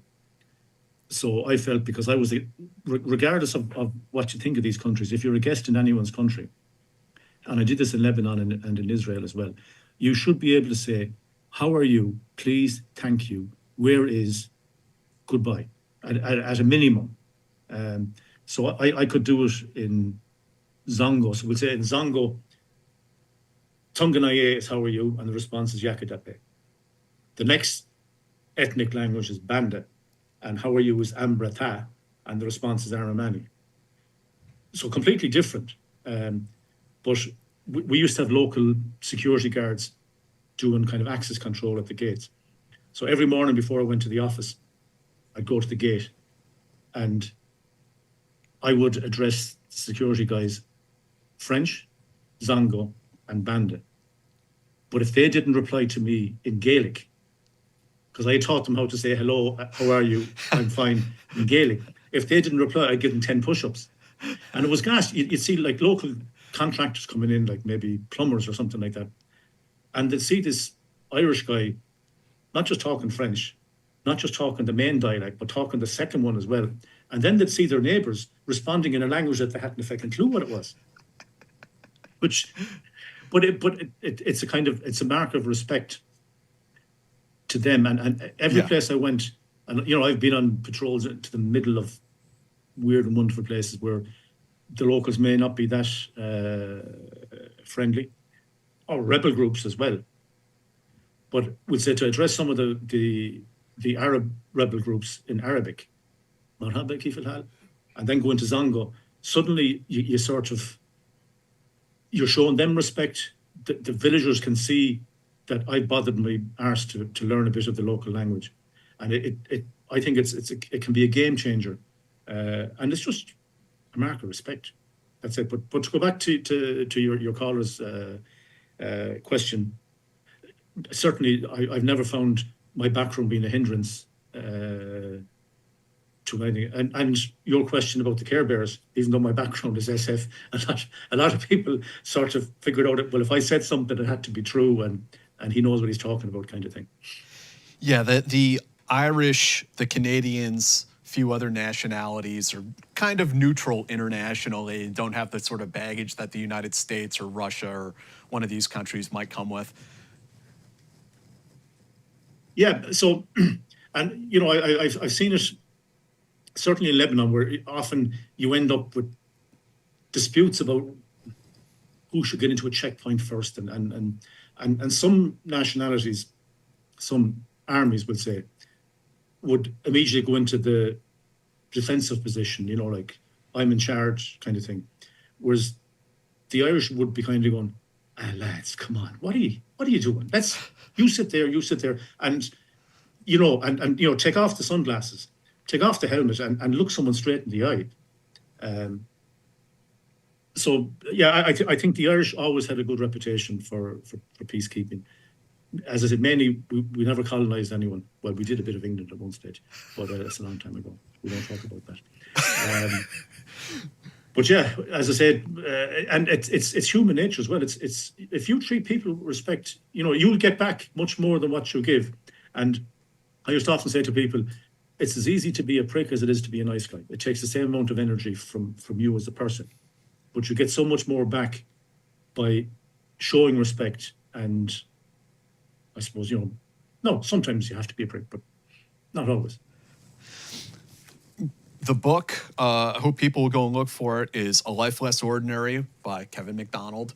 Kevin, any final thoughts, anything that I didn't cover that you'd like to get out there before we go today? Well, one big story you didn't cover, I'm surprised you didn't, given things that are going on at the moment. I'm one of the few people that single-handedly stopped an army in its tracks. Oh, in the Israel-Lebanon War. Yeah. So if you have time, I'll tell it. Yeah, go for it, Kevin. Okay, so during the ceasefire, and as part of the ceasefire, it meant that the Lebanese army had to deploy to the south, which they hadn't before. So the idea was that as the IDF started withdrawing back to the frontier, the Lebanese army would come southwards. But between the Lebanese army and the IDF, there had to be a unifil force. So there'd be no kind of engagement. Now, the base I was in was on the top of a hill, and 400 meters down this side was a temporary IDF base. And everywhere they went in Lebanon, the first vehicle was a D9 bulldozer, because that could go over something that would take out a Merkava. And whenever they stopped, it would throw up like 4 earthen rampart parts to stop direct fire. So every night during the ceasefire, these guys would go out in darkness. They'd kind of come up the hill and they'd pass us. And of course, we'd be looking at them with the night vision. And the gunner would laser us with the laser rangefinder, which is a weapon in itself. And in fact, most of our NOD had black spots on them from being lased by the Israelis. This particular night, they went out, they came back at first light. So the next morning, myself and this Russian major, we went out, and before we picked up our liaison assistant to go patrolling, I said, let's go down and see where the IDF stopped last night. So we went down about 300 or 400 meters, and there was a small road junction, and they'd set up a position there. We thought, okay, went off, did our patrolling, and when we came back, I said to your man, let's just check that crossroads. So the Lebanese army had arrived with a company of Mike 113s, and there's no unifil. So Lebanese are here, we're here, and the IDF are here, and there's no unifil in between. So I rang our operations and I said, look, you need to get unifil to place themselves between the LAF, the Lebanese Armed Forces, and the IDF. So he said, why don't you go down and talk to the IDF? I said, okay, why not? So I asked my Russian colleague, I said, are you okay with this? He said, yeah. So I followed the Merkava tank tracks up, down the far side. And when I got to the base of their position, there was no one around. So I thought, this is a bit dodgy. A little so dicey. I slammed the car door shut. And I'm climbing up the rampart. Shalom, shalom, mashlomak. Mashlomek. Mashlom ka, sorry, to a male. And when I get to the top of the rampart, there's a young IDF guy half asleep. And he kind of goes, what? And I said to him, I don't know if you have the same signal, but generally, like we say in the Irish Army, if you go like that, you want to see the commander, the guy with the pips. And I could see sitting on a Merkava, there was this young guy kind of looking at me. So the guy that was beside me goes, blah, blah, blah, to obviously the platoon commander. And he basically said, tell him to fuck off. I could see his actions. So I let fly on this young soldier.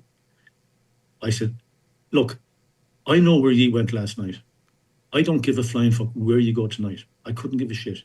But I'm telling you officially that the Lebanese army, as part of the ceasefire agreement, has now deployed to that location.